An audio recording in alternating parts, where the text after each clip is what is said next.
कालिठू धान किणा को नहीं सबु ब्लॉक आगे आंदोलन करिब कांग्रेस। सांबादिक सम्मेलन में कांग्रेस यह घोषणा करिछि। दल पक्षरु कहा जाइछि जे मंडी बंद होई गेले 1 लाख चासी 22 लाख मेट्रिक टन धान बिकी पारिबे नाही। सरकार सबु धान किणंतु, धान किणार अवधि बढ़ांतु। कांग्रेस नेता सुदर्शन दास सांबादिक सम्मेलन में कहिछन्ति सरकार धान किणा अवधि 2 दिन बढ़ाइले, हेले 2 दिन में 1 लाख चासी 22 लाख मेट्रिक टन धान मंडी रे देई पारिबे नाही। किसान कांग्रेस एहार दृढ़ प्रतिवाद करिब। ब्लॉक ठारू जिला सबुठी प्रतिवाद हेबो। एहासह क्विंटाल रे 11 किलो पर्यंत कटनी छटनी हेउछे। मिलर माने चंचकता करुछन्ति बोली अभियोग करिछन्ति चाषी।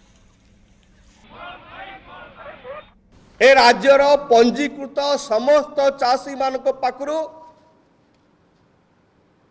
टोकन अनुसार धान जदि न उठे तेबे कांग्रेस दल किसान कांग्रेस यार दृढ़ प्रतिवाद करिवो।